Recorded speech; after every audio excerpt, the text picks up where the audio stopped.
Assalamualaikum warahmatullahi wabarakatuh. Selamat datang kembali di channel tercinta kita ini. Tempat kita berbagi cerita dan tips untuk hidup sehat dan bahagia di usia senja. Bapak dan Ibu yang saya hormati, apa kabarnya hari ini? Semoga selalu dalam lindungan Tuhan Yang Maha Esa, sehat walafiat, dan hatinya selalu gembira. Saat ini kita akan membahas satu topik yang sangat penting. Tetapi sebelumnya tulis di kolom komentar, dari mana saja Bapak dan Ibu berasal. Mari kita berbagi cerita. Dan jika Anda merasa video ini bermanfaat, saya mohon dengan tulus, bagikan dan share video ini sebanyak-banyaknya. Kirim ke grup WhatsApp keluarga, ke teman-teman Anda, agar semakin banyak lansia di Indonesia yang bisa merasakan manfaatnya. Jangan lupa tekan tombol like jika Anda suka, dan subscribe channel ini, serta nyalakan lonceng notifikasinya untuk mendapatkan video-video bermanfaat dari kami. Orang sering bertanya pada saya, "Eyang, apa rahasianya?" Mereka melihat angka di kartu identitas saya, 94, dan mereka menggelengkan kepala. Mereka lihat saya masih berjalan tegap tanpa tongkat, masih membaca tanpa kacamata baca yang tebal. Masih bisa tertawa terbahak-bahak sampai perut saya sakit. Nama saya Banyu, dan ya, umur saya 94 tahun. Saya lahir di zaman di mana radio adalah barang mewah dan kuda masih menarik pedati di desa saya. Saya sudah melihat dunia berubah lebih cepat dari yang bisa saya bayangkan. Tapi ada satu hal yang saya perhatikan tidak banyak berubah, yaitu keinginan manusia untuk hidup sehat, bahagia, dan penuh semangat. Sayangnya, saya juga melihat banyak sekali orang yang jauh lebih muda dari saya. Usia 40, 50, bahkan 30, sudah mengeluh sakit pinggang, gampang lelah, pikiran suntuk, dan merasa tua sebelum waktunya. Mereka terjebak dalam kesibukan. Pagi hari dimulai dengan panik, memeriksa ponsel, minum kopi terburu-buru, lalu berangkat kerja dengan stres. Pagi hari, momen paling berharga, justru menjadi sumber kecemasan. Hari ini, saya tidak akan menjual obat ajaib. Saya tidak akan memberikan janji muluk. Saya hanya akan berbagi sesuatu yang jauh lebih berharga. Sebuah hadiah yang saya berikan untuk diri saya sendiri setiap pagi. Hadiah berupa 5 kebiasaan sederhana yang telah saya lakukan selama puluhan tahun. 5 pilar yang menopang tubuh dan pikiran saya, yang membuat dokter saya berkata bahwa vitalitas saya setara dengan orang berusia 60-an. Dan dalam 1 jam ke depan, saya akan menjabarkan kelima kebiasaan ini secara detail. Bukan hanya apa-nya, tapi juga mengapa-nya dari sudut pandang seorang tua ini. Dan bagaimana Anda bisa memulainya besok pagi, tidak peduli berapapun usia Anda. Jadi, buatlah teh hangat, duduk yang nyaman, dan simak baik-baik. Ini bukan sekadar video. Ini adalah undangan untuk memulai pagi Anda dengan cara yang berbeda. Mari kita mulai. Kebiasaan pertama adalah yang paling sederhana, sampai-sampai sering disepelekan. Sebelum kopi, sebelum teh, sebelum sarapan, bahkan sebelum kaki saya menyentuh lantai dengan sempurna, saya melakukan 2 hal, minum dan bersyukur. Bayangkan tubuh Anda seperti sebuah mesin yang semalaman beristirahat, atau seperti sawah yang kering setelah malam panjang. Hal pertama yang dibutuhkan adalah air. Bukan air dingin dari kulkas yang mengejutkan sistem, tapi air putih hangat. Air adalah kehidupan. Ia membersihkan sisa-sisa sampah metabolisme dari semalam, melumasi sendi-sendi yang kaku, dan membangunkan setiap sel di tubuh Anda dengan lembut. Caranya sangat mudah. Saya selalu menyiapkan segelas air di samping tempat tidur. Begitu saya bangun, saya duduk di tepi ranjang. Saya tidak langsung melompat. Saya beri waktu tubuh saya untuk sadar. Lalu saya minum perlahan-lahan. Sambil minum, saya melakukan bagian kedua, bersyukur. Saya tidak mengucapkan doa yang panjang. Saya hanya memejamkan mata sejenak dan dalam hati berkata, "Terima kasih untuk tidur yang nyenyak. Terima kasih untuk 1 hari lagi yang diberikan. Terima kasih untuk napas ini." Dulu, Waktu saya muda dan masih banyak pikiran, saya sering bangun dengan cemas, memikirkan pekerjaan, cicilan, masalah keluarga. Rasanya kepala sudah penuh bahkan sebelum sarapan. Tapi kebiasaan sederhana ini mengubah segalanya. Dengan memulai hari dengan rasa syukur, saya mengatur nada pikiran saya menjadi positif. Saya tidak memulai hari dengan kekurangan atau masalah, tapi dengan kelimpahan dan kesempatan. Secara ilmu, mungkin dokter akan bilang ini tentang rehidrasi seluler dan menurunkan hormon kortisol. Tapi bagi saya, ini lebih seperti ini. Memberi minum tubuh Anda adalah bentuk penghormatan pada raga yang telah melayani Anda. Dan bersyukur adalah bentuk penghormatan pada jiwa yang memberi Anda kehidupan. Anda tidak bisa membangun rumah yang kokoh di atas fondasi yang rapuh. Anggaplah kebiasaan pertama ini sebagai cara Anda membangun fondasi yang paling kokoh untuk hari Anda. Coba lakukan selama 1 minggu. Dan rasakan bedanya. Perut lebih nyaman. Pikiran lebih jernih. Dan Anda tidak akan kaget memulai hari. Setelah fondasi air dan syukur selesai, saatnya membangunkan raksasa yang tertidur di dalam diri kita. Tubuh kita ini, setelah 7-8 jam tidak bergerak, sendi menjadi kaku, otot menjadi dingin, dan aliran darah melambat. Banyak orang berpikir harus langsung olahraga berat, lari, angkat beban. Tidak, bagi saya. Pagi hari adalah tentang gerakan yang sadar dan lembut. Saya menyebutnya peregangan kehidupan dan pernapasan dalam. Ini bukan yoga, bukan pilates yang rumit. Ini hanya 5 gerakan sederhana yang bisa dilakukan siapa saja. Total hanya 10 menit. Menggapai langit, berdiri tegak. Tarik napas dalam-dalam sambil mengangkat kedua tangan lurus ke atas. Rasakan tarikan di tulang punggung Anda. Tahan 3 detik. Lalu hembuskan napas perlahan sambil menurunkan tangan. Lakukan 5 kali. Ini seperti membuka resleting tubuh Anda. Putaran bahu, putar bahu Anda ke belakang 10 kali. Lalu ke depan 10 kali. Lambat saja. Ini untuk melepaskan ketegangan di leher dan pundak. Tempat kita menyimpan banyak sekali stres. Sentuh jari kaki, atau sedekat mungkin. Bungkukkan badan perlahan dari pinggang. Biarkan tangan Anda menggantung ke bawah. Tidak perlu sampai menyentuh jari kaki. Cukup sampai Anda merasakan tarikan lembut di belakang paha. Tahan 15 detik. Ini melancarkan darah ke otak. Putaran pinggang, letakkan tangan di pinggang. Putar tubuh bagian atas ke kanan dan ke kiri secara perlahan. Lakukan 10 kali setiap sisi. Ini untuk membangunkan organ-organ dalam kita. Pernapasan kotak terakhir. Duduk atau berdiri nyaman. Tarik napas selama 4 hitungan. Tahan napas selama 4 hitungan.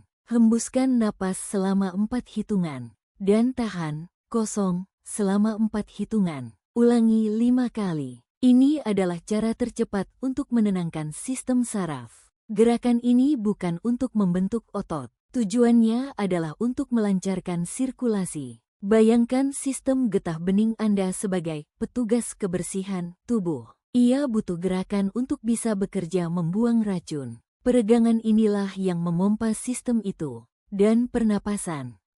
Napas adalah jangkar kehidupan. Ketika Anda bernapas dengan dangkal dan cepat, Anda mengirim sinyal bahaya ke otak. Tapi dengan bernapas dalam dan perlahan, Anda berkata pada seluruh tubuh Anda, semuanya aman. Semuanya baik-baik saja. Anda memulai hari bukan dengan mode bertarung atau lari, tapi dengan mode tenang dan terkendali. Saya sudah melakukan ini sejak umur 50-an. Ketika punggung saya mulai sering sakit karena terlalu banyak duduk, gerakan sederhana inilah yang menjaga saya tetap lentur hingga hari ini. Kebiasaan ketiga adalah tentang bahan bakar. Banyak orang salah kaprah. Mereka sarapan dengan makanan manis, roti putih, sereal penuh gula. Itu seperti menyiram api dengan bensin. Energi Anda akan naik cepat, tapi kemudian anjlok drastis sebelum jam 10 pagi. Sarapan saya tidak pernah berat. Tubuh baru bangun. Jangan langsung diberi pekerjaan berat untuk mencerna. Saya tidak langsung makan besar. Saya memulainya dengan sebuah ramuan emas. Ini resep dari nenek saya, dan saya modifikasi sedikit. Saya sebut jamu awet urip atau ramuan panjang umur. Sangat mudah. Ambil seruas jari kunyit dan seruas jari jahe. Cuci bersih. Tidak perlu dikupas kulitnya jika organik. Parut atau geprek. Ambil 1 batang serai. Geprek juga. Masukkan semua ke dalam gelas. Lalu seduh dengan air panas. Bukan mendidih, tapi panas. Tunggu sekitar 5-10 menit hingga sari-sarinya keluar dan menjadi hangat. Saring ampasnya. Setelah hangat, tambahkan 1 sendok teh madu murni. Jangan saat masih panas sekali agar khasiat madu tidak rusak. Dan sedikit perasan lemon atau jeruk nipis. Saya meminum ini perlahan sambil duduk di teras. Merasakan hangatnya menjalar ke seluruh tubuh.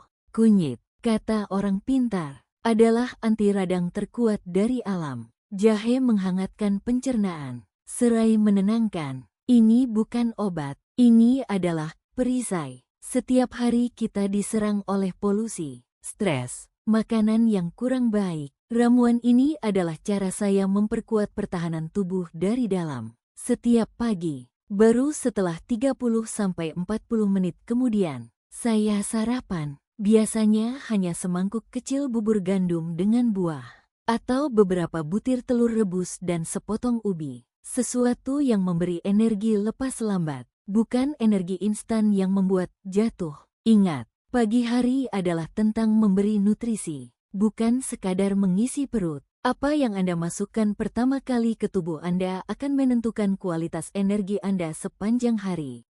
Kita sudah memberi minum tubuh, menggerakkan otot, dan memberi nutrisi pada sel. Sekarang, saatnya memberi gizi pada organ yang paling penting, otak. Di zaman sekarang, makanan pertama untuk otak banyak orang adalah media sosial, notifikasi, berita buruk, gosip. Itu seperti memberi otak Anda makanan cepat saji, instan, adiktif, tapi tidak bergizi, membuat pikiran kita reaktif, bukan proaktif. Saya memilih untuk memberi otak saya sarapan yang berbeda, membaca dan menulis. Selama 15 menit setiap pagi, saya membaca. Bukan berita di ponsel, tapi buku fisik. Kenapa buku? Karena buku memaksa kita untuk fokus. Tidak ada tautan yang bisa diklik. Tidak ada iklan yang muncul. Hanya ada kita dan untaian kata-kata. Ini melatih otot konsentrasi saya. Saya membaca apa saja yang membuat saya penasaran.